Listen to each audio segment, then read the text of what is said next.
ఈ వీడియోలో మేము నటుడు మరియు రాజకీయ నాయకుడు అంబరీష్ జీవిత చరిత్ర గురించి తెలుసుకుందాం. అంబరీష్ 1952–2018 కర్ణాటకకు చెందిన ప్రముఖ భారతీయ నటుడు మరియు రాజకీయ నాయకుడు. కన్నడ సినీ పరిశ్రమలో ఆయన రెబల్ స్టార్ మరియు మండ్యద గండుగా గౌరవించబడ్డారు.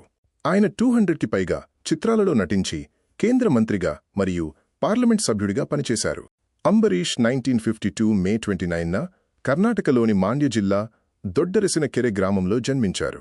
ఆయనకు మాలవల్లి హుచ్చేగౌడ అమరనాథ్ అని నామకరణం చేశారు. ఆయన హుచ్చేగౌడ మరియు పద్మమ్మల 7 సంతానంలో 6వవాడు. నటుడిగా ఆయన ప్రయాణం 1955లో వచ్చిన శివశరణే నంబెక్క చిత్రంలో బాలనటుడిగా కనిపించడంతో ప్రారంభమైంది. ఈ సినిమాకు రాజేంద్ర సింగ్ బాబు దర్శకత్వం వహించారు. ఆయన తొలి చిత్రం 1972లో విడుదలైన పుట్టన్న కనగల్ దర్శకత్వం వహించిన జాతీయ పురస్కారం గెలుచుకున్న క్లాసిక్ చిత్రం నాగరహావు. మొదట్లో సహాయ పాత్రల్లో ప్రతినాయకుడిగా నటించినప్పటికీ ఆయన హుందాతనం మరియు తిరుగుబాటు స్వభావం అతనికి భారీ కథానాయక పాత్రలను తెచ్చిపెట్టాయి. దీని కారణంగా కన్నడ చిత్ర పరిశ్రమలో రెబెల్ స్టార్ అనే పేరు వచ్చింది. కుటుంబం విషయానికి వస్తే అంబరీష్ 8 డిసెంబర్ 1991న ప్రముఖ దక్షిణ భారత నటి సుమలతను వివాహం చేసుకున్నారు. వారికి అభిషేక్ అంబరీష్ అనే ఒక కుమారుడున్నాడు. అతను కూడా నటుడే.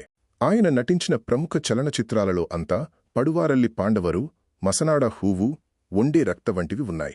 ఆయన కన్నడతో పాటు తమిళ, మలయాళ, తెలుగు మరియు హిందీ చిత్రాలలో కూడా నటించారు. రాజకీయ జీవితంలోకి వస్తే మండ్య గళంగా పేరుగాంచిన అంబరీష్ ముఖ్యంగా మండ్య ప్రాంతంలోని ఒక్కలిగ సమాజంలో గణనీయమైన రాజకీయ పలుకుబడిని కలిగి ఉన్నారు. ఆయన భారత జాతీయ కాంగ్రెస్ తరపున 3 వేర్వేరు సందర్భాలలో 1998, 1999, 2004 లోక్సభలో మాండ్యా నియోజకవర్గానికి ప్రాతినిధ్యం వహించారు. ఆయన మన్మోహన్ సింగ్ ప్రభుత్వంలో సమాచార మరియు ప్రసార మంత్రిత్వ శాఖలో సహాయ మంత్రిగా 2006–2008 పనిచేశారు. అలాగే ఆయన కర్ణాటక రాష్ట్ర ప్రభుత్వంలో ముఖ్యమంత్రి సిద్ధరామయ్య ఆధ్వర్యంలో గృహ నిర్మాణ శాఖ మంత్రిగా పనిచేశారు. మే 2013 నుండి జూన్ 2016 వరకు ఆయన అనేక గౌరవాలు మరియు అవార్డులు అందుకున్నారు. వాటిలో కర్ణాటక రాష్ట్ర ప్రత్యేక అవార్డు, ఉత్తమ నటుడిగా ఫిల్మ్ఫేర్ అవార్డు మరియు ఫిల్మ్ఫేర్ జీవిత సాధన పురస్కారం ఉన్నాయి. ఆయన ఎన్టీఆర్ జాతీయ అవార్డు మరియు ఆంధ్రప్రదేశ్ ప్రభుత్వం నుండి నంది అవార్డుతో కూడా సత్కరించబడ్డారు. TV9 శాండల్వుడ్ స్టార్ అవార్డ్స్ 2012లో ఆయన జీవిత సాధన పురస్కారం అందుకున్నారు.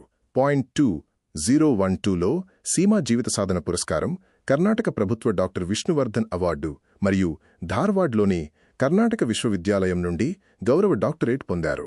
దురదృష్టవశాత్తు అంబరీష్ నవంబర్ 24, 2018న బెంగళూరులో కన్నుమూశారు. ఆయన సమాధి, స్మారక చిహ్నం కర్ణాటకలోని బెంగళూరులోని నందిని లేఅవుట్లోని శ్రీ కంఠీరవ స్టూడియోలో ఉంది. మరిన్ని ఆసక్తికరమైన వీడియోల కోసం ఈ ఛానల్కు సబ్స్క్రైబ్ చేసుకోండి. వీక్షించినందుకు ధన్యవాదాలు.